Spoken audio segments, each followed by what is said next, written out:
La vez pasada nos habíamos quedado con las dos reglas de introducción y de eliminación.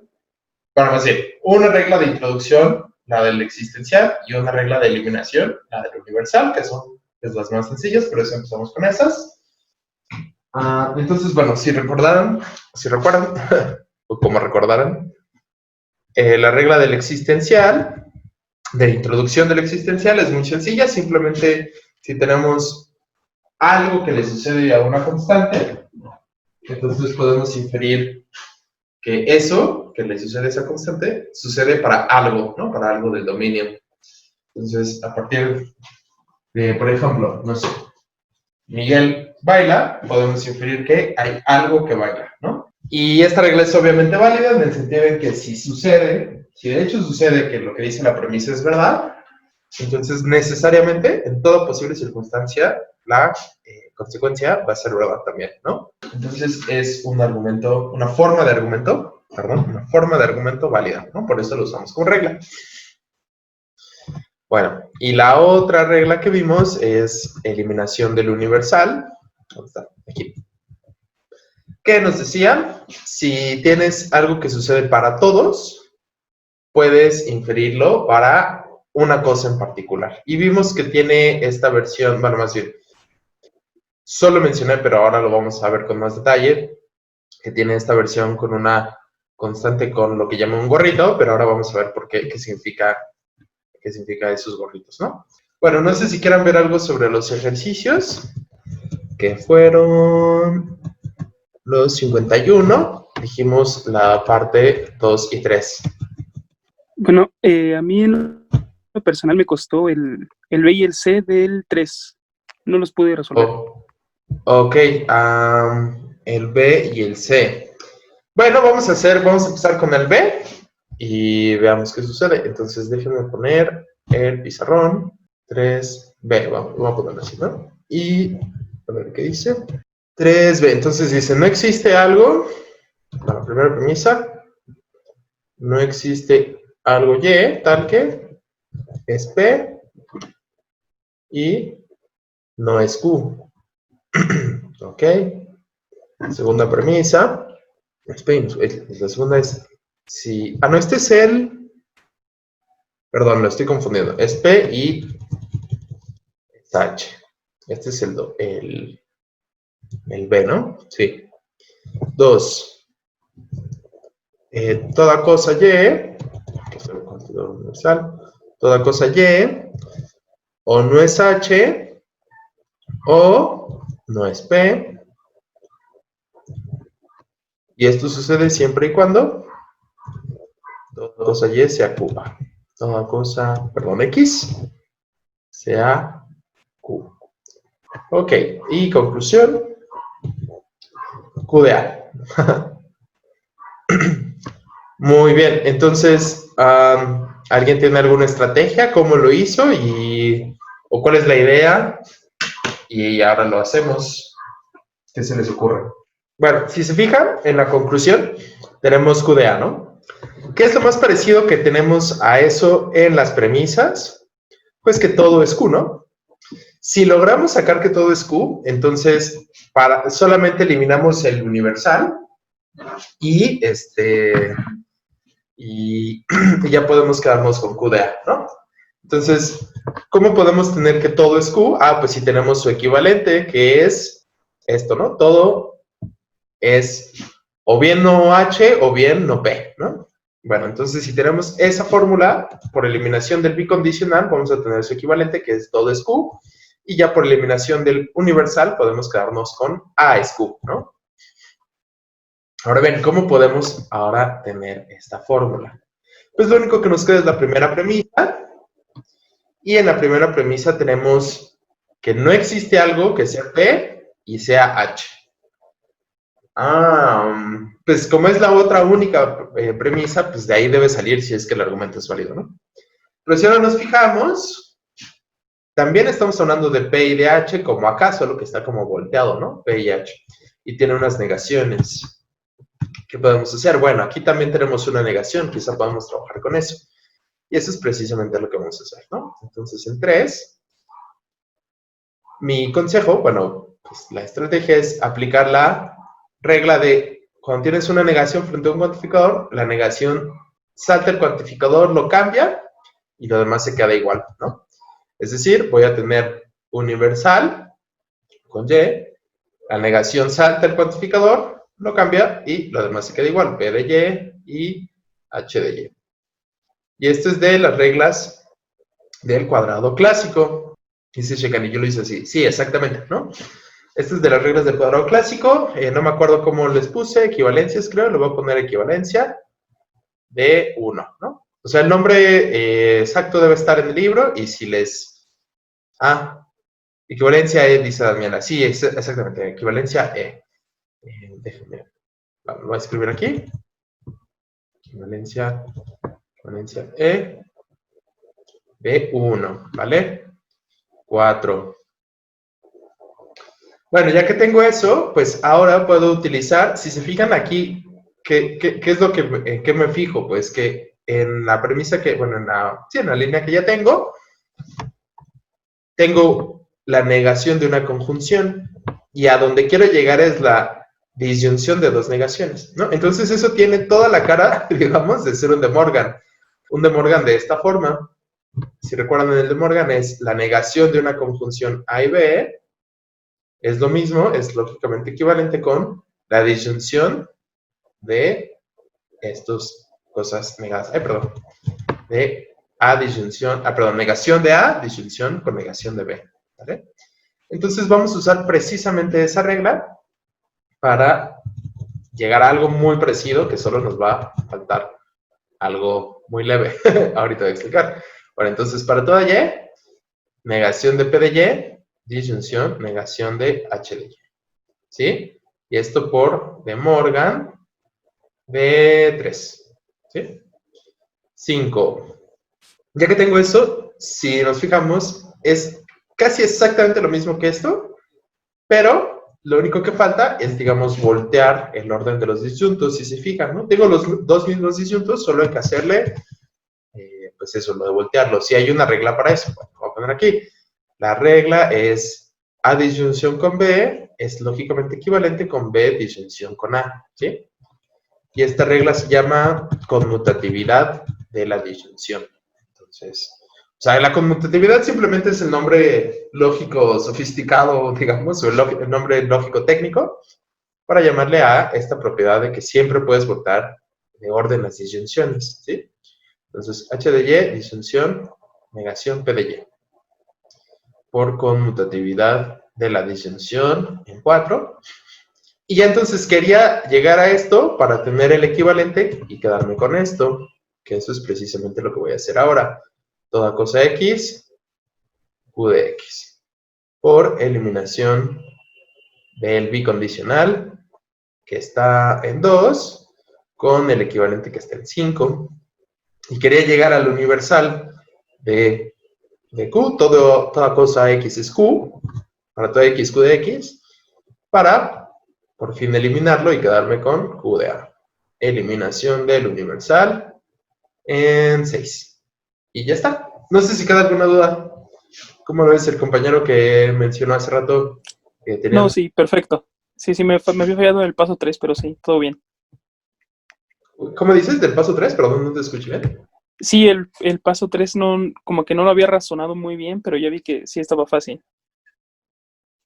Sí, ya quedó muy claro. Ok, gracias. Qué bueno. Sí, a ver, Shekani puso su ejercicio y sí, precisamente así. Muy bien.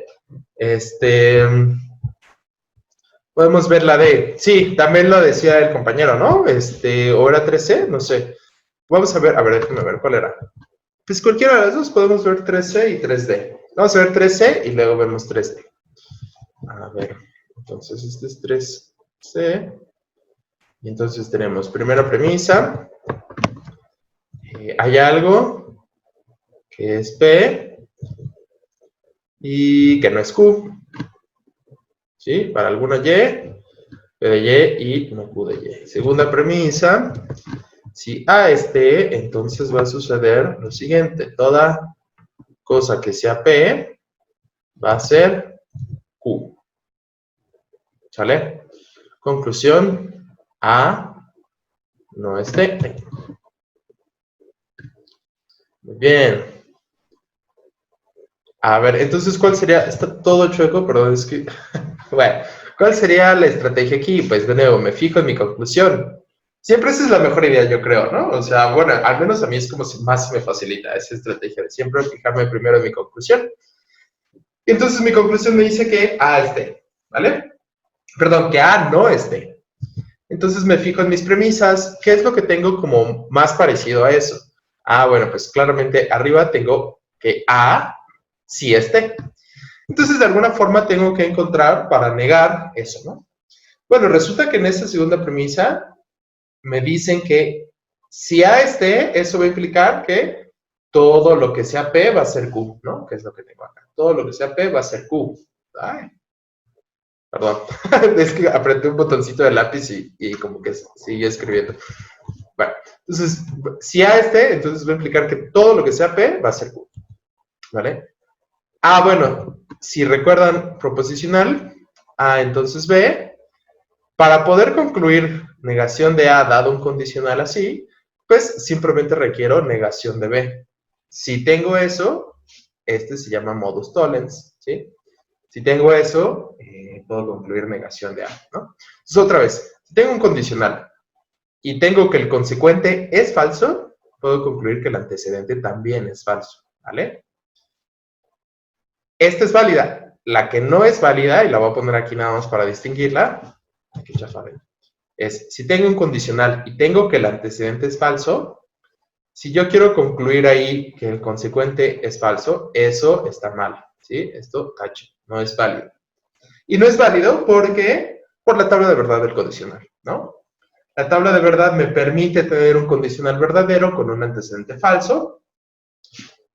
De hecho, no importa si el consecuente es verdadero o falso, la tabla de verdad me dice que el consecuente va a ser, perdón, que el condicional entero va a ser verdadero, ¿sí? Ahí. Entonces, esta regla no es válida y hay que distinguirla de la que les acabo de mencionar, que es modus tollens, ¿vale? Dice Yegani que lo hizo con transposición, y sí, también vale. Con transposición sería así. Yo tengo un condicional A, bueno, lo voy a poner con azul. Yo tengo un condicional alguno, si A, entonces B. Transposición me dice que esto es lógicamente equivalente con negación de B, entonces negación de A. ¿Sí? Esto es transposición. Y entonces, si hago eso, pues simplemente necesito, por otro lado, tener negación de B y ahora por eliminación del condicional, concluir negación de A, ¿no? Ahora tomando estos y utilizar eliminación del condicional, ¿sí? Entonces, cualquiera de las dos formas son válidas, ¿no? Aquí utilizamos, con el modus tollens utilizamos una sola regla y con transposición necesitamos utilizar también, bueno, transposición y eliminación del condicional. Cualquiera de las dos es buena, ¿sí? Es decir, son equivalentes en el sentido en que llegan siempre al mismo resultado. Entonces, bueno, a final de cuentas, en cualquiera de las dos formas vamos a necesitar la negación de esto que está acá, ¿sí? Pero no lo tenemos como tal. No tenemos esa negación. ¿Qué es lo que tenemos? Ah, bueno, me fijo que en mi premisa 1 tengo un existencial. Pero hay que recordar que según los cuadros de oposición, hay formas de pasar, digamos, o sea, que son equivalentes, entre existenciales y universales, ¿vale? Entonces, nada más es cosa de fijarme qué regla de los cuadrados de oposición me va a servir. Bueno, aquí ustedes lo que tendrían que haber hecho es fijarse en los cuadrados de oposición y ver qué se parece más. Pero aquí les voy a dar el truco. Si recuerdan, en los cuadrados de oposición tenemos esta forma. Para toda alfa, si phi de alfa, psi de alfa.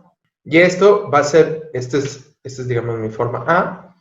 Y esta va a ser contradictoria con mi forma I. ¿Cómo es la forma I? Pues existe alguna alfa tal que si phi de alfa, más bien, existe alguna alfa que es phi y que no es psi, ¿no? Entonces, ¿qué me dicen estas formas? La primera me dice, todo lo que sea phi va a ser psi, y la forma y me dice, hay algo que es phi, pero que no es psi, ¿no? Entonces, son contradictorias, como recuerda, bueno, como podrán revisar en el cuadro de oposición, porque si una es verdadera, la otra es falsa y viceversa, ¿no? Es decir, una es la negación de la otra, ¿no? Es exactamente la misma relación que tenemos entre P, por un lado, y negación de P por otro lado, ¿no? Son contradictorias. La primera me está diciendo, por ejemplo, todos los perros son mansos, y la de abajo, y me está diciendo, hay perros que no son mansos. Son contradictorias. Una niega a la otra, ¿sí?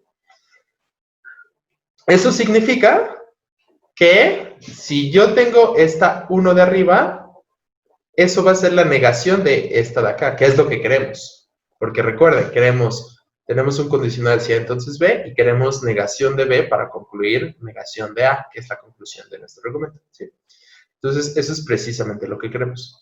Ah, bueno, ¿qué utilizamos? Pues utilizamos precisamente el cuadrado de oposición clásico. Entonces, déjame borrar estas. Muy bien, lo que hacemos es pasar a los equivalentes, ya sea de 1 o del consecuente de 2. Vamos a hacerlo con 1, cualquiera de las dos formas estaría bien.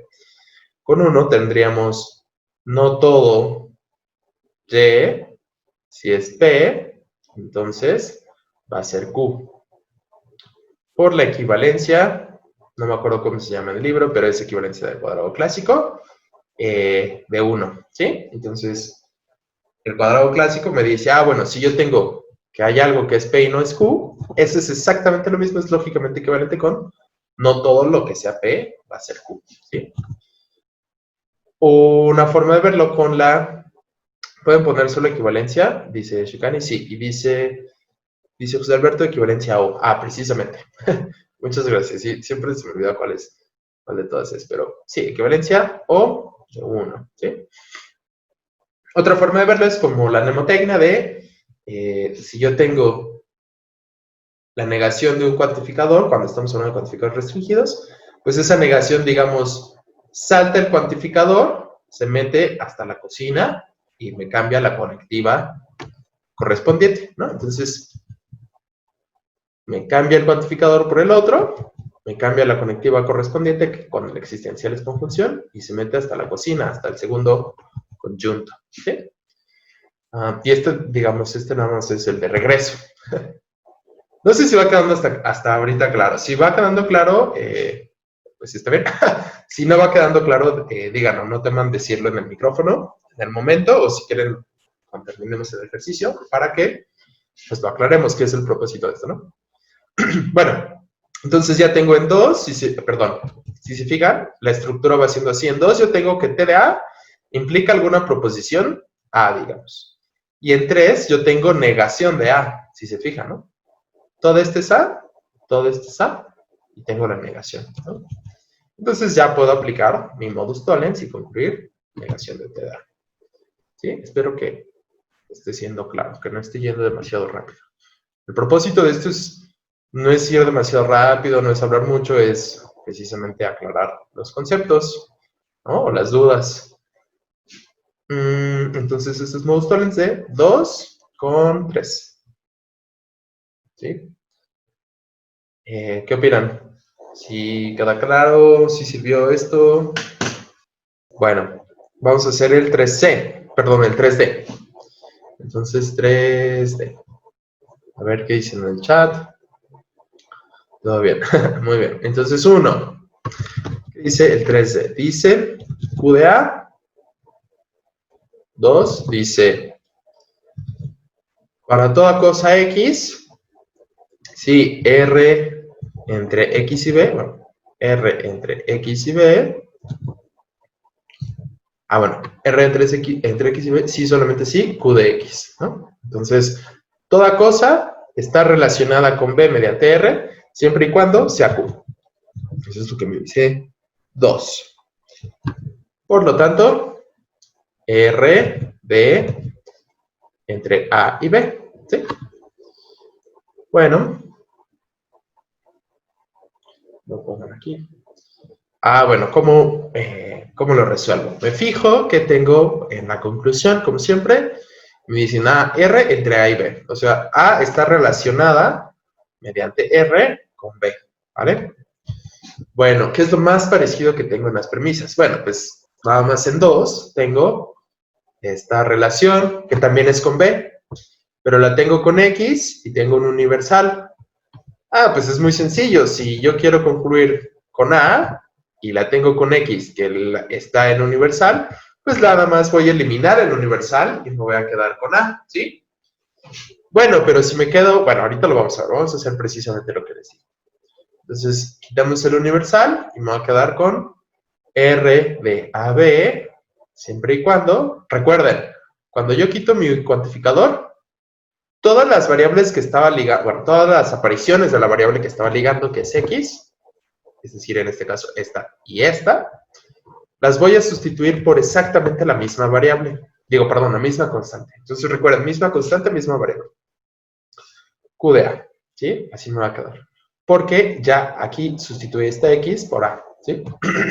Bueno, esto es por eliminación del universal, que está en 2.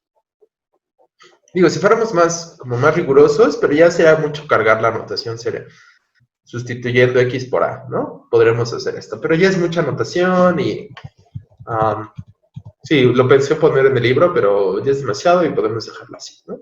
A menos que tengan alguna opinión, me gustaría escuchar.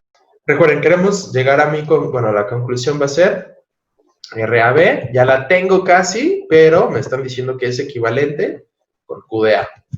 Pues claramente la estrategia ahí es obtener Q de A para utilizar eliminación de este bicondicional y quedarme con él, pues con su equivalente. Ah, bueno, resulta que 1 precisamente es Q de A, entonces simplemente dejo así, R de AB por eliminación del bicondicional que está en 3 con el equivalente que está en 1 y ya está. No sé si queda claro. No sé si queda claro cómo fue este ejercicio.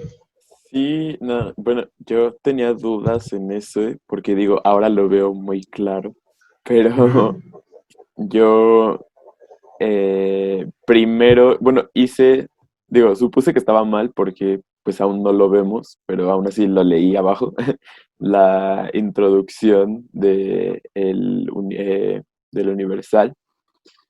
Eh, entonces primero hice introducción en el 1 para que quedara QX. Ajá. Sí, Luego, ok. Ajá. ajá, luego ya eliminé el bicondicional con S y ya después pues todo lo igual, pero sí. Sí, ahí hay dos problemas. Ok. Bueno, igual la estrategia sonaba razonable, pero ahí hay básicamente dos problemas. Déjenme ponerlos acá abajo para comparar. Y que es importante ver porque ahora justamente vamos a ver introducción del universal.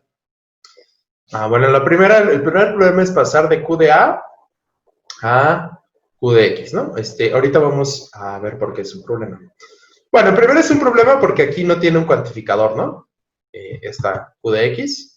Entonces, en todo caso, tendríamos que poner Q de A, por lo tanto, para toda X, Q de X. Pero esta, como vamos a ver ahora precisamente, no es introducción del cuantificador y ahorita voy a explicar por qué. ¿Sí? Entonces, no es válida y voy a explicar por qué. Y el segundo punto es que en 2 tenemos para toda X, si R de XB, esto es equivalente con Q de X, ¿vale?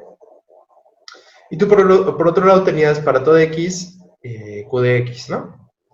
Ahora bien, tener estas dos no te permitiría utilizar, eliminación del bicondicional, porque para eso necesitaríamos que esto, digamos, estuviera suelto, es decir, en vez de tenerla como tenemos así, tendríamos que tener para toda X R de XB, siempre y cuando para toda X Q de X, ¿sí? Si tuviéramos esta, ahora sí, teniendo esta que tenías, sí podríamos utilizarla para eliminar este bicondicional, ¿vale? Pero no es esa. La que tenemos es, la conectiva principal es un universal, ¿sí? Entonces, para eliminar este bicondicional, primero tenemos que eliminar este universal, ¿vale? Porque si no, no se puede. Es como si tuvieras una conjunción, por ejemplo, entre A y B, perdón, entre A, disyunción B con C, ¿no? Y tú dices, bueno, yo quiero eliminar esta disyunción. Sí, sí, o sea, se puede, pues, pero primero tienes que eliminar esta conjunción, ¿vale? Es lo mismo. O sea, siempre para eliminar una conectiva, como son reglas de inferencia, necesitamos eliminar la conectiva principal si es que es otra, ¿vale?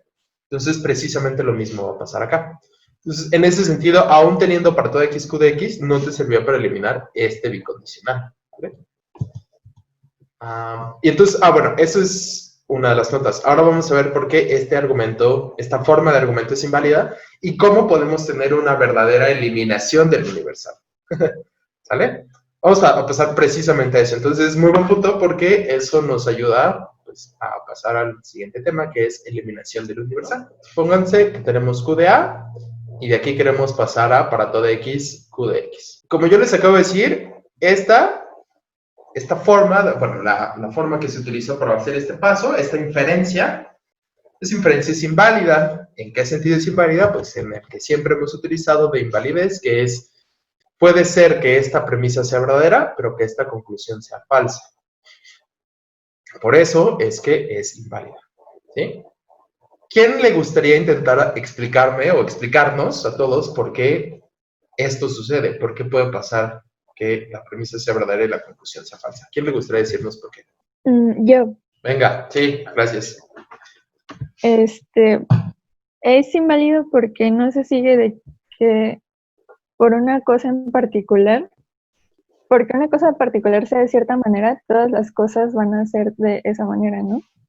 Exactamente, precisamente. Esa es la razón. Esa es la razón básica, ¿no? Y podemos dar muchísimos ejemplos. Por ejemplo, no se sigue de que yo haya amanecido griposo, que todos en el salón, digamos, en el salón virtual, amanecimos griposos, ¿no? Entonces, como dice la compañera Andrea, no se sigue que de alguien, no se sigue de que alguien tenga una propiedad que todos tengan en el dominio en el que estemos interpretando esa fórmula, ¿no? Es decir, otra forma de verlo, como pues con esta definición es, puede ser verdad que una cosa particular A es de la forma Q, y aún así ser falso que todo sea Q, ¿no? Ese es el problema con esta inferencia. Sí, entonces ese es el problema. De hecho, esta falacia, bueno, este es un argumento inválido y es una falacia porque es un tipo de razonamiento más o menos común y se conoce como, lo voy a poner aquí, falacia de generalización apresurada. Y es la típica que aplican cuando uno dice, no, pero no generalices, ¿no? Cuando uno dice, todos, no sé, todos los que viven en el DF son rateros y mugrosos, ¿no? Digamos, alguien que nos quisiera discriminar por chilangos, que nos dijera, sí, todos los del DF son rateros y mugrosos, pues uno diría, no, espérate, pues no generalices, nada más porque viste un video donde le roban a alguien, no sé, ¿no? Supongamos, ¿no? No puedes generalizar, ¿no? Esa es una falacia de generalización apresurada. Pasar de alguien es de cierta forma a decir a todos son de esa forma, ¿no?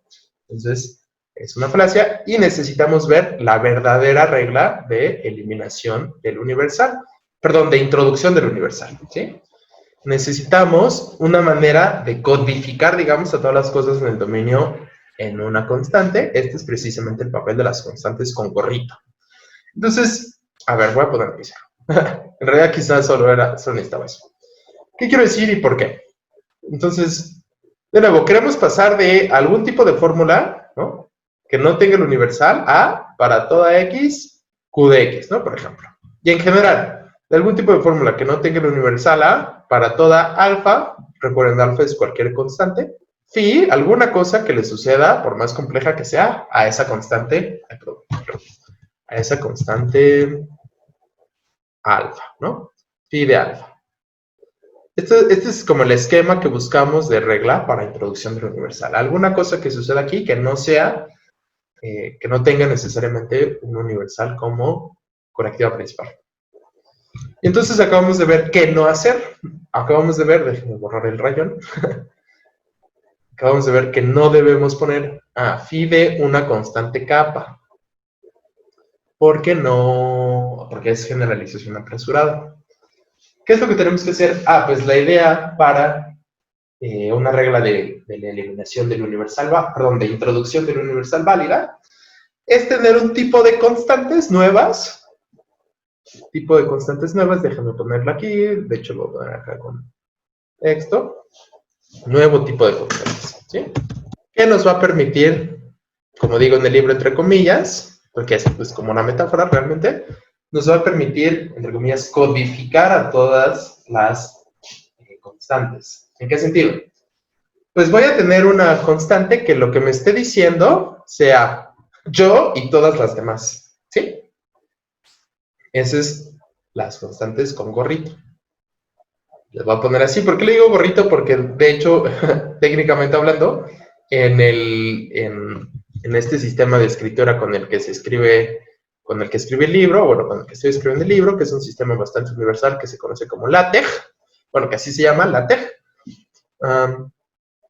Este símbolo que le estoy poniendo arriba es un tipo como de acento, se llama hat, literalmente, ¿no? Sombrero. Entonces, podría haberle puesto constantes con sombrero, pero me gusta más constantes con gorrito. Entonces, voy a tener C gorrito, D gorrito, y así cualquier constante que yo tenga, solo las constantes, las variables no van a tener gorrito, ninguna. Así, etcétera, ¿no? Van a ser constantes con gorrito. Voy a poner aquí, con gorrín. Y esas constantes las introduzco precisamente para querer decir lo que les estaba diciendo. Cuando yo tenga, por ejemplo, A gorrito o A con gorrito, esta me va a decir A y todas las demás. ¿Sí? Entonces, una constante con gorrito como que es un truco para codificar, digamos, un cuantificador universal en una constante, ¿no? ¿Y en qué sentido codifica? Bueno, en el siguiente sentido, que esta es la regla, ¿no? Para tener una constante con gorrito.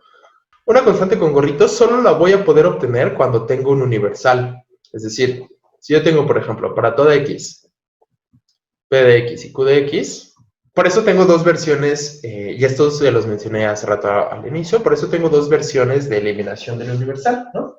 La típica que ya revisamos, que ya practicamos, es quito mi universal y con la constante que está ligando, la voy a sustituir en todos lados en los que aparezca una fórmula por una misma variable.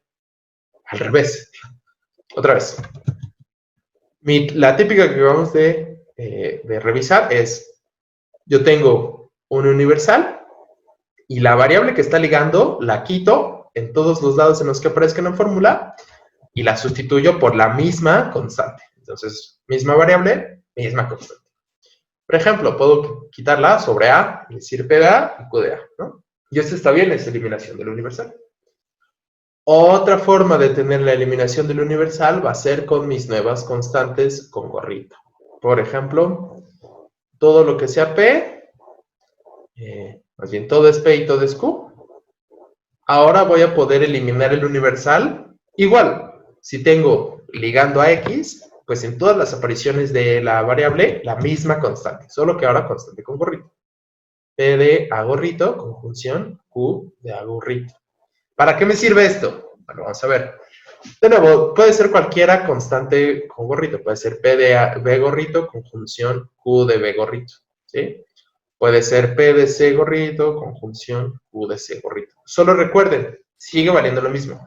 Misma variable, misma constante. Misma constante, misma variable. ¿Para qué me sirve esto? Bueno, porque de aquí, bueno, solo van a estar. Cuando tengo una constante con gorrito, entonces sí, ahí sí, solo en ese caso, puedo regresar a un universal. Ya que tengo esto, ahora sí, bueno, por ejemplo, aquí supongamos, puedo regresar y, perdón, supongamos simplifico y me quedo con Q de A gorrito, ¿no? Bueno, entonces ya de aquí puedo regresar al universal. Puedo decir, universal para toda X, Q de X. ¿Sí? Ahora sí, por introducción del universal. ¿Sí? Aquí sí, esto ya no es falaz. ¿Por qué ya no es falaz? Porque hice el hermoso truco de introducir un nuevo tipo de constantes y esa es la restricción sobre esas constantes, solo las puedo tener como resultado de eliminar un universal. ¿Sí? Entonces, a final de cuentas, lo que está pasando aquí es, ¿qué pasó en esta inferencia? En primero, me están dando la premisa de todo es P y Q, ¿no?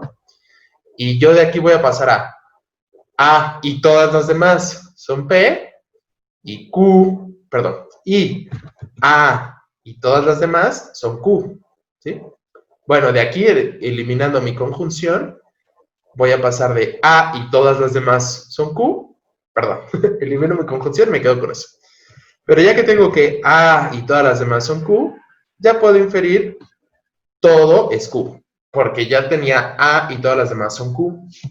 ¿Y por qué tenía eso? Ah, porque tengo que P y todas las demás son Q, que A y todas las demás son P, y que A y todas las demás son Q. ¿Y por qué tenía eso? Porque tenía que todas son P y Q, ¿sí? Todas las cosas son P y Q.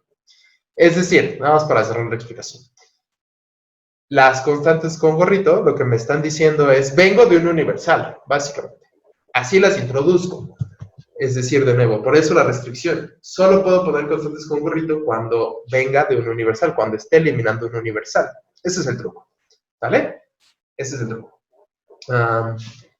De aquí, incluso si yo elimino la conjunción y me quedo con Q de A, por eliminación de la conjunción, ¿no? Es una constante, digamos, normal. De aquí, si yo quisiera pasar de eso a toda X, Q de X, esta inferencia sería inválida, ¿sí? Eso estaría mal. O sea, supónganse, yo quisiera decir, por introducción del universal. No, eso estaría mal porque solo puedo hacerlo con constantes con gorrito. ¿Por qué? Porque de nuevo, de A es Q no se sigue que todos lo sean. En cambio, de A y todas las demás cosas son Q, sí se sigue, todo es Q. ¿Sí? Entonces, ese es el truco que necesitamos para tener una eliminación, perdón, una regla válida de introducción del universal. ¿Sí? A ver, ¿dudas con ese concepto de introducción del universal, de las constantes con gorrito? ¿Quién tiene dudas? Yo tengo una duda. ¿Sí? Entonces nada más podemos introducir el universal después de salir de un universal. O sea, Precisamente. nada más podemos introducir un universal si eliminamos un universal. Exactamente. Esa es la idea. Esa es la idea. Nada más, solamente podemos introducir un universal a partir, bueno, siempre y cuando vengas de otro universal, ¿no? Ese es el truco. Y digamos, el intermediario ahí son las constantes con gorrito, ¿no? ¿Por qué hago esto? Porque, de nuevo, si no tenemos eso, si no tenemos una proposición universal, en la lógica deductiva que estamos viendo, no se puede sacar un universal, digamos, de la nada, ¿no? No se puede sacar de información particular, no se puede sacar de que A es P, B es P, de ahí no se sigue, no se infiere, todo es P, ¿no? Y tampoco se sigue de que algo es P, que todo es P, ¿no? Entonces, dadas esas dos invalideces, no se puede sacar el universal de otra cosa que no sea un universal, ¿no? Digamos, en la vida cotidiana, pues, tenemos razonamiento inductivo, ¿no? Donde pasamos de A es P, B es P, C es P, y entonces inductivamente decimos, bueno, probablemente todo es P, ¿no? Pero es una inferencia, como acabo de enfatizar, probabilística. Esto no lo hemos visto porque no hemos visto lógica inductiva. Si nos quedara tiempo al final del semestre mencionaría un poco. No creo que nos quede tiempo. Regularmente esto lo menciono en lógica 1, pero como ahorita, digamos, comprimimos casi 2 semestres en uno, dejé eso de fuera, ¿no? Pero sí, en lógica inductiva precisamente se buscan inferencias que, aunque no sean deductivamente válidas, sean inductivamente confiables. Este concepto no lo hemos visto, pero es como el análogo de validez en lógica no deductiva, ¿sí? O en inferencias probabilísticas, ¿no? Bien, entonces, en inferencias probabilísticas, de nuevo, se buscan formas de generalizar, de pasar de particulares a universales, que sean inductivamente confiables. Y eso, de nuevo, eso no es lógica deductiva, eso es probabilidad. Y entonces en deductiva, pues la única forma que tenemos es mediante esta regla de introducción del universal, porque si no tenemos invalideces. ¿Sí? O sea, argumentos inválidos. ¿Sí? Sí, no sé si queda otra duda. Y no sé si respondí la tuya, José Alberto. Sí la respondo. Gracias. Sí. Bueno, entonces les decía, como vimos arriba, una constante con gorrito es una constante con la que hemos usado, como las que hemos usado, pero con su correspondiente gorrito. Estas significan respectivamente A y todas las demás cosas del dominio, B y todas las demás, C y todas las demás, ¿no? Por esa misma razón, porque las constantes con gorrito codifican a todas las cosas del dominio, entre comillas, las fórmulas que tienen constantes con gorrito solo pueden inferirse de fórmulas que tienen cuantificadores universales. No podemos introducir constantes con gorrito de otra forma, más que sacándolas de cuantificadores universales, ¿no? Ya sé que a muchos les puede sonar raro, a muchos les puede sonar raro. Si piensan que no están entendiendo, lo más probable es que más bien piensen que es más complejo de lo que de hecho es, ¿no? Y esto muchas veces pasa con lógica, que a veces son cosas tan sencillas y tan básicas o como tan obvias que pueden, o sea, como que su cerebro les puede estar traicionando y pensar que, pero ¿cómo? No entiendo. Y no es que no entiendan, sí entienden, pero tienen la presuposición de que debe ser más complejo, ¿no? De lo que de hecho es. Es muy sencillo. Solamente es, introduzco constantes con un gorrito para marcar o para enfatizar o para, digamos, decir o señalizar que vengo de otro universal y voy a utilizar esa constante con gorrito para pasar a un universal, para introducir el universal, ¿sí? Y esas constantes con gorrito me están diciendo eso, vengo de un universal, soy yo y todas las demás cosas, ¿sí? Y ya, solo es eso, ¿vale? Eso es para tener una regla válida de la introducción del universal. Es poco un truco, pero pues es bueno. Bueno, no podemos introducir constantes con gorrito de otra forma, más que sacándolas de cuantificadores universales. Y como las constantes con gorrito vienen de cuantificadores universales, pues eso nos permite trabajar con ellas y volver a introducir cuantificadores universales de manera lógicamente válida. Esta es la regla. Si yo tengo que algo phi le sucede, ¿no? Puede ser muy complejo, pero en esa cosa que le sucede aparece una constante con gorrito. De ahí puedo inferir que eso phi le sucede a toda cosa del dominio. Y especifico, donde capa con gorrito es una constante, pues con gorrito, que se obtiene de una previa aplicación de la regla 97. Es decir, de la regla de eliminación del universal que tenemos acá. ¿Sí? Eliminación del cuantificador universal.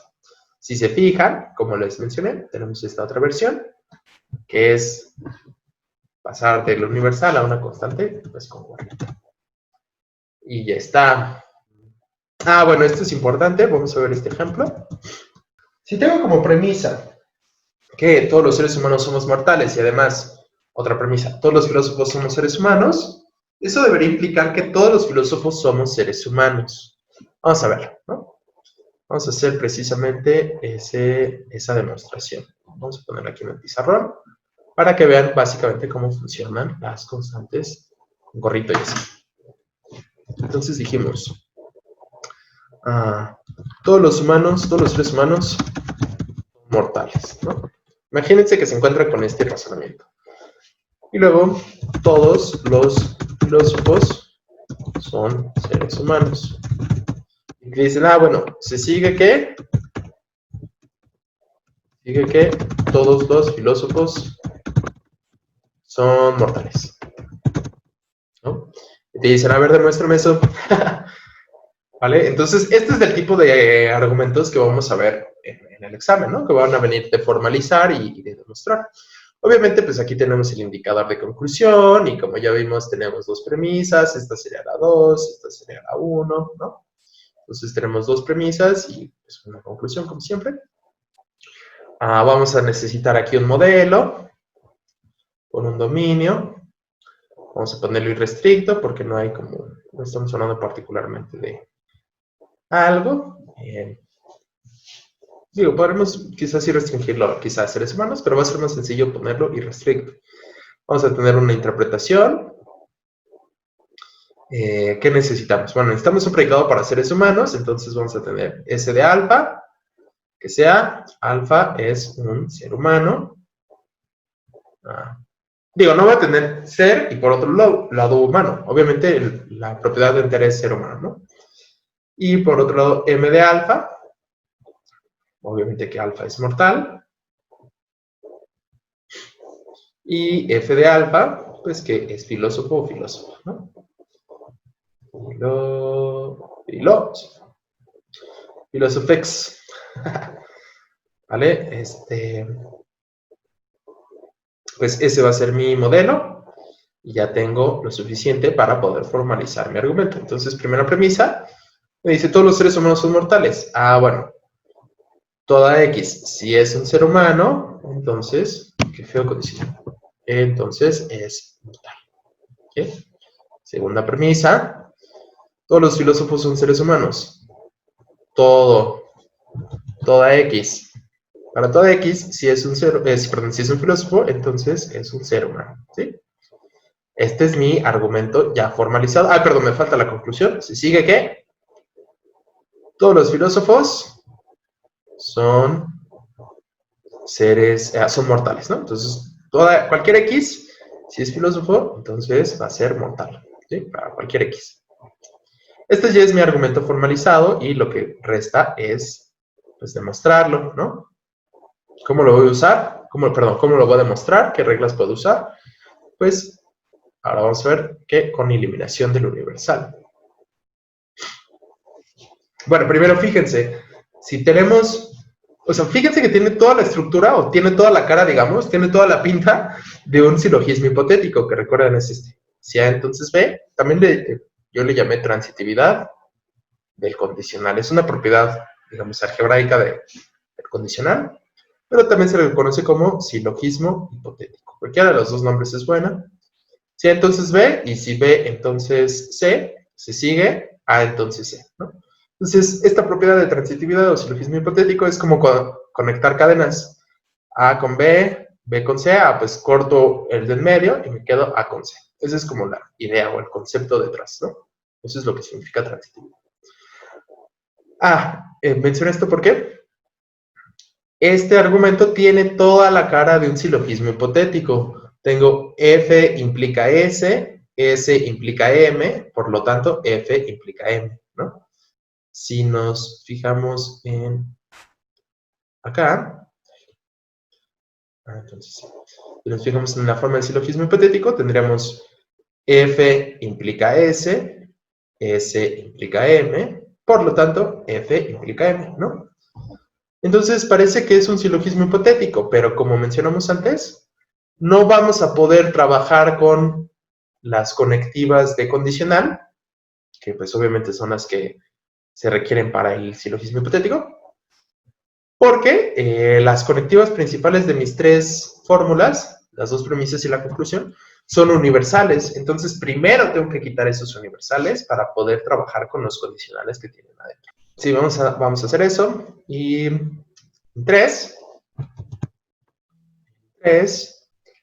Bueno, entonces lo que vamos a hacer es eliminar los universales para poder trabajar con los condicionales que tienen adentro. Pero, si yo elimino los universales sobre constantes normales, después ya no voy a poder regresar, ¿sí? Si yo, por ejemplo, me quedo con... Supónganse que hago inferencias y lo que sea, y llegar a A en alguna premisa N, en alguna premisa N, yo llegar a A, F de A, entonces M de A. Yo quisiera pasar en la siguiente premisa N más 1, bueno, en la siguiente línea, perdón. Pues para toda X, si F de X, entonces M de X, ¿no? Por introducción del universal en N, ¿no? Pues aquí estaría cometiendo precisamente la falacia que vimos de generalización apresurada, de que algo particular A sea si F, entonces M, no se sigue que todo en general sea así, ¿no? Entonces, para eso necesito mis constantes especiales. Para eso las introducimos. ¿Sí? Entonces, voy a utilizarlas precisamente para esto. Entonces, bueno, empiezo con 1, simplemente elimino el universal y me quedo con S de A gorrito. Entonces, M de A gorrito por una sencilla eliminación del universal en 1. En 4, voy a eliminar el universal de 2 quedarme con F de A gorrito, entonces S de A gorrito. ¿Sí? S de A gorrito. Eliminación del universal en 2. ¿Sí? Y entonces, ahora sí, ya tengo dos fórmulas cuya conectiva principal es el condicional y ya puedo utilizar mi silogismo hipotético. Me fijo que F implica S y a su vez que S implica M. Ah, bueno, entonces cuando eso pasa, puedo utilizar el silogismo hipotético, digamos, cortar el del medio y quedarme con F de A gorrito, entonces M de A gorrito. Por silogismo hipotético o transitividad del condicional, es lo mismo, bueno, estrictamente hablando, entre 4 y 3. ¿Sí? Y ahora sí, ya tengo todo lo necesario para ahora sí generalizar para todo X. Si F de X, entonces M de X. Por introducción del universal en 5. Y ahora sí ya está súper bien demostrado mi argumento. y vemos cómo funciona, o para qué funciona la regla de introducción del universal. ¿Siga claro? ¿Dudas, preguntas, comentarios sobre esto? A ver en el chat. Sí se ve bastante truqueado. Sí, pues digamos, es un truco, digamos, lo de introducir constantes con gorrito para poder, como decir, bueno, esta constante viene de un universal. Ese es el truco, básicamente.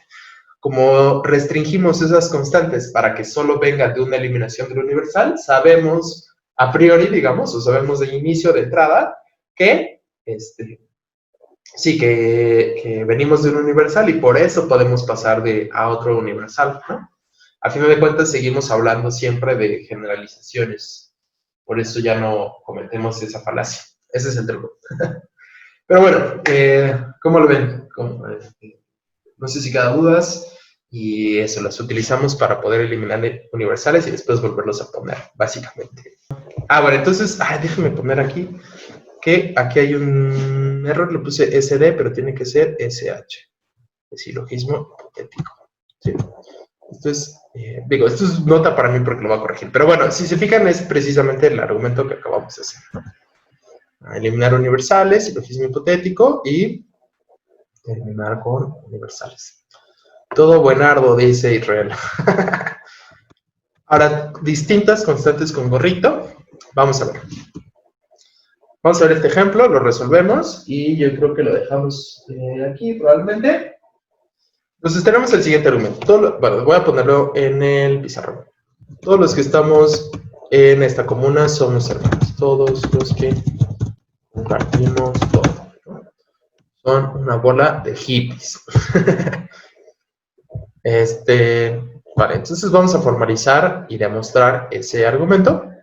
Todos los que estamos en esta comuna somos hermanos. Bueno, claramente, digo, ya ni lo iba a poner, pero claramente este es, por lo tanto, indicador de conclusión. Entonces esta debe ser mi conclusión. Segunda premisa. Primera premisa, ¿no? Primera premisa acá.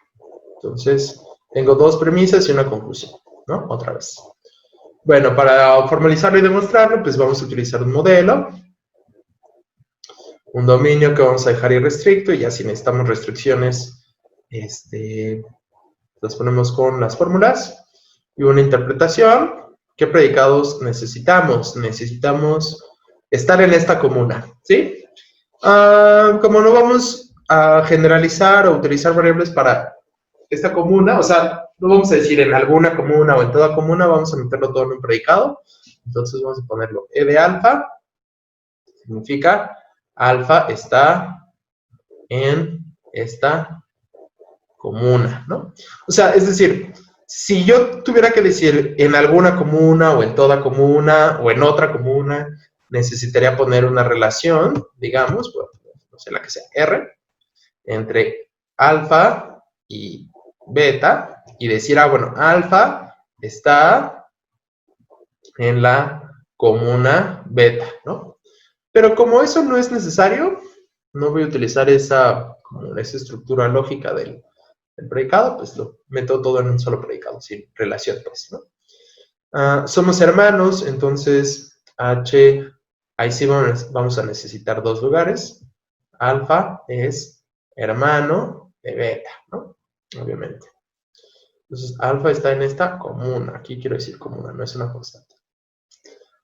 Los hermanos comparten todo. Bueno, entonces, para compartir sí necesitamos una relación. Alfa comparte con beta una cosa, delta, de hecho, ¿no? O sea, aquí, voy a poner gamma. Aquí van a ser 3 lugares. Alfa comparte...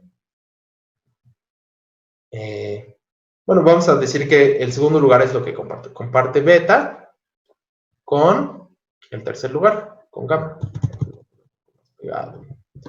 Comparte beta con gamma. Y ya está. ¿Sí? Va a estar un poquito más complejo por esto de que tenemos 3 lugares, y entonces puede sonar raro, pero no mucho más complejo. Bien, entonces ya con este modelo, ya podemos formalizarlo. Premisa 1, todos los que estamos en esta comuna somos hermanos, sería para toda X. Si, de hecho voy a poner, si X está en esta comuna, entonces, fíjense, yo voy a decir, somos hermanos, X es hermano de quién, aquí necesito otro lugar, ¿sí? Entonces van a estar, de hecho, 2 universales. Voy a ponerlo todo otra vez. Van a estar 2 universales porque necesito poner, todos los que estamos aquí somos hermanos. Fíjense que estoy hablando de 2 generalidades. Todos los que estamos aquí somos hermanos de quién, pues de los demás que estamos aquí, ¿no? Entonces, para toda X y para toda Y, sí. Por un lado, X está en esta comuna y Y también, ¿ya? Entonces, X y Y son hermanos, ¿sí? Ahora sí, toda X y toda Y, si están en la comuna, somos hermanos, ¿no? Todos los que estamos en esta comuna somos hermanos. Un poquito más complejo, pero a fin de cuentas es la misma idea, ¿sí? Sigo hablando de todas las cosas y digo que tienen cierta propiedad. En este caso, todas las cosas tienen cierta relación entre sí, ser hermanos. ¿Qué cosas? Pues aquellas que estén las 2 en la misma comuna. Bueno, los hermanos comparten todo. Otra vez, como voy a hablar de hermanos que están relacionados entre sí, tengo que utilizar 2 universales, porque estoy hablando de todos los hermanos. Entonces, para toda X y para toda Y, si sucede que son hermanos, estrictamente hablando tendría que poner así. Sí, o bien X es hermano de Y o Y es hermano de X, pero por simplificar, para no hacernos la vida más difícil de lo que se necesita ahora, lo voy a dejar así, ¿no? Voy a dejar solamente, si son hermanos, X con Y, entonces, ¿cómo puedo poner que comparten todo? A ver, ¿cómo lo escribirían? Díganlo en el micrófono si se les ocurre. Es interesante como ver la estructura cuantificacional de esta proposición. A ver, ¿cómo podrían todos los hermanos comparten todo? ¿No? ¿Ninguna idea? Es que podría ser como X, Y, Z, pero no tenemos un cuantificador que esté ligando la variable Z. Exacto, necesitamos un tercer cuantificador. ¿Qué tal si pongo un tercer cuantificador acá? Entonces, para toda Z, ahora sí, ¿qué puedo decir?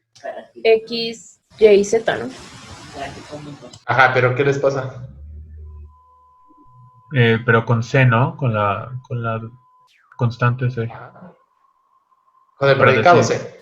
Sí, perdón, para decir que X comparte Y con Z. Es decir, todos comparten todo con todos. Exacto. Digo, casi exactamente bien, excepto porque aquí tendremos que cambiar un poquito el orden y decir así. Y ya lo voy a poner acá. Ahí está. Un poco atiborrado. Pero la estructura está exactamente bien. La estructura dice toda X y toda Y. Si X es hermano de Y, entonces, para toda cosa, X va a compartir esa toda cosa con Y, ¿sí? Se ve un poco complejo, pero es exactamente la estructura cuantificacional de mi proposición, ¿sí? Necesito 3 cuantificadores. De hecho, podría sacar este cuantificador y ponerlo acá afuera, ¿no? Es decir, para toda X y para toda Y y para toda Z, H de X, Y, entonces C de X, Z, Y. Podría ser, o sea, de las dos formas es bueno. O sea, esta también la podría haber escrito para toda X, para toda Y, para toda Z. De hecho, si tuviéramos tiempo, veríamos que estas dos fórmulas son lógicamente equivalentes. Entonces, para toda Z, ay, qué bueno, justo lo que... Entonces, C de X, Z, Y. ¿Sí? Cualquiera de las dos formas es bueno. Dice Diego, voy a reprobar. No, no te espantes. Bueno, supongo que es broma, pero ya sé que soy complejo, pero no, en el examen no van a venir tan complejos, ¿no? Digo, no es muy complejo, pero sí es un poquito más de lo que hemos estado viendo. Pero no te espantes. Y si vinieran, dice que llevas 10, pues sí, llevas 10, entonces no te espantes. Si vinieran así, practicaríamos más veces, ¿no? Pero no van a venir tan complejos. Con tantos cuantificadores, pues. Bueno, entonces ya tenemos eso. Puse 3, pero en realidad vamos a pasar a la conclusión, que es, por lo tanto, todos los que estamos en esta comuna, entonces vamos a poner para toda X, si está en esta comuna, dice, compartimos todo. Pues otra vez voy a necesitar otro cuantificador, porque voy a necesitar para toda X y para toda Y, si están en esta comuna, entonces X y Y comparten todo. Pero otra vez, para ese todo, voy a necesitar otro universal. Entonces, para toda X, para toda Y, si X está en la comuna y Y también está en la comuna, entonces, ¿qué va a pasar? Que van a compartir todo, es decir, va a haber cualquier Z o toda Z, que sea C de X, Z, Y. ¿Sí? Entonces, para toda X y para toda Y, si están ambos en la comuna, en la misma comuna, entonces, para toda Z, X comparte Z con Y. ¿Sí? X comparte todo con Y. Y ese es mi argumento. ¿Cómo lo puedo demostrar? Pues si se fijan, o sea, ya hablando como un poco más en abstracto, esto tiene otra vez una estructura de silogismo hipotético. Tengo esta forma, esta matriz, es como una fórmula, pero con variables libres, ¿no? Tengo esa cuasi fórmula, esa matriz, que implica H entre X y Y, ¿sí? Por un lado. Por otro lado, tengo que H entre X y Y implica toda Z, C de X y Z, C de Z y, ¿sí? Muy bien, mi conclusión me dice, si tengo precisamente esto que tenía acá, o sea, fíjense que estas son la misma, entonces eso me va a implicar precisamente lo que tenía arriba, ¿sí? Entonces, es otra vez un silogismo hipotético, es otra vez si A, entonces B, si B, entonces C, entonces, si sigue A, entonces C, ¿sí?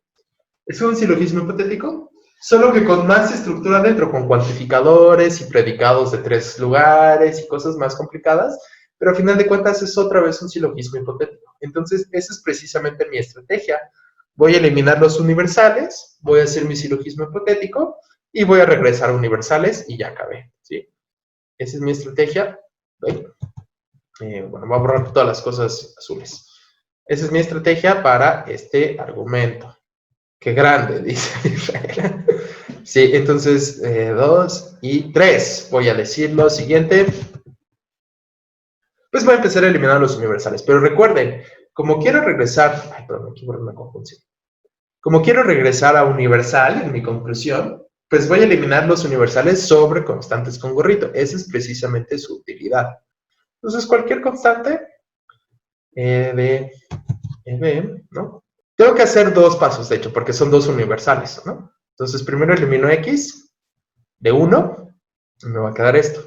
Si E de A gorrito, conjunción E de Y, entonces H de A gorrito, Y. Eliminación del universal de 1. Por estar hablando de argentinismos. Y ahora sí elimino el siguiente universal. Y me quedo ahora sí con E de A gorrito, conjunción E de B gorrito. Entonces, H de A gorrito, B gorrito. ¿Sí? B gorrito. Por eliminación del universal de 3. En 5. Ahora voy a eliminar los universales de 2. Para toda y, porque primero voy a eliminar x, h de a gorrito, y es importante que utilice las mismas constantes para tener las mismas proposiciones, ¿sí? Aunque sean con gorritos, sí es importante. H de a gorrito y, entonces, para toda z, c de a gorrito z, y, por eliminación del universal de 2. 6, perdón, ya ahora elimino el universal que me queda en 5. H de a gorrito, y, perdón, b gorrito, recuerden, sobre las mismas constantes. B gorrito, entonces para toda z, c de a gorrito, z, b gorrito. Por eliminación del universal en 5. Y ya no necesito eliminar este universal, de hecho no puedo, ¿por qué? Porque la conectiva principal aquí es este condicional. Entonces, ya no lo, o sea, tendría que eliminar el condicional.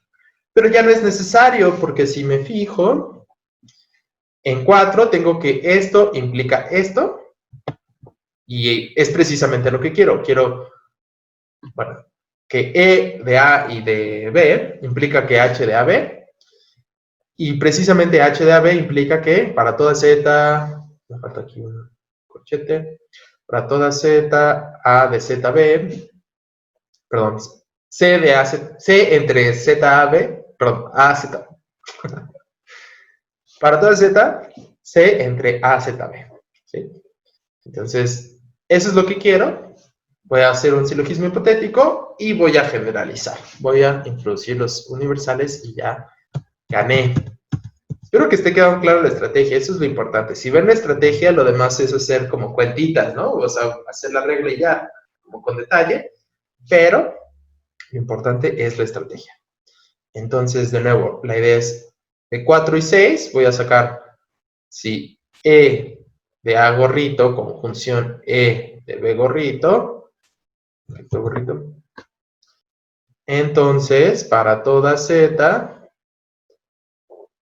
C de A gorrito, Z de B gorrito. Por, ya no me va a caber, silogismo hipotético entre 4 y 6, ¿sí? Ya no me ocupo ahí. Lo voy a poner aquí a la izquierda para que esté todo en la misma pantalla. Mucho texto. Sí, ya sé, ya vamos a acabar, ¿no? Nada más faltan un par de pasos. Aquí así. 7 en 8. Solamente introduzco los universales. Si se fijan, ya tengo básicamente mi conclusión, solamente es introducir universales. Entonces voy a empezar con Y para que me quede hasta adentro. Si empiezo con X, entonces si empezara así para toda X, lo demás, bueno, en el siguiente paso tendría que poner Y acá. Y entonces ya no me queda la conclusión. Voy a empezar con Y. Para toda Y, nada más generalizo. ¿Cuál va a ser Y? Va a ser B gorrito, ¿no? Entonces voy a quedarme con E de A gorrito. Perdón, conjunción. E de B gorrito. Implica toda Z. C entre A gorrito. Qué bruto. Justo lo que estoy quitando es B gorrito. Es E de Y. Bueno, entonces acá C entre A gorrito, Z y Y. ¿Sale? Esto por introducción del universal en 7. Y si aplico una nueva introducción del universal en 9, me va a quedar precisamente mi conclusión. Ya no la pongo porque ya no me cabe, obviamente. Pero, sí, o sea, básicamente podría llegar, o sea, puedo llegar a esta por introducción del universal de 8. ¿Sí? Y ya, me queda precisamente esta fórmula, que es mi conclusión. Sé que fueron muchos pasos. De nuevo, en el examen no van a venir 3 cuantificadores o haciendo una misma fórmula. Quizás solo en una pregunta de punto extra, porque pues, precisamente las preguntas de punto extra son un poco más difíciles porque son punto extra. Quizás solo ahí. Pero, sí, de 7 paso a 8 mediante una introducción del universal. Y de 8 paso a lo que sería 9, que es precisamente mi conclusión, mediante otra introducción del universal. Pero el punto es que se fijen cuál fue la estrategia, fijarme cuál es la estructura que tiene adentro que tienen adentro las tres fórmulas y utilizar eso para, digamos, pues como la estructura proposicional, para llegar a la conclusión, pero para eso tengo que eliminar universales y luego regresar a ellos, entonces voy a utilizar eliminaciones e introducciones de los universales. ¿Para qué elimino universales? Pues para trabajar con la estructura proposicional que está dentro. Ya cuando sean pros, pues ya no necesitan eliminar los universales, porque se fijan en la estructura y dicen, mira, esto implica, o sea, 1 y 2 implica 3, porque si yo elimino los universales, hago un silogismo hipotético y regreso universales y es válido, ¿no? Pero ahorita estamos practicando eliminación e introducción. Bueno, no sé si quedan dudas. Eso es todo. ¿Dudas, comentarios? Bueno, como no quedan dudas y ya se acabó el tiempo, entonces, sí. Nos vemos el lunes y, pues eso, cuídense. Cualquier cosa me escriben y eso. ¿Sale? Pues hasta luego.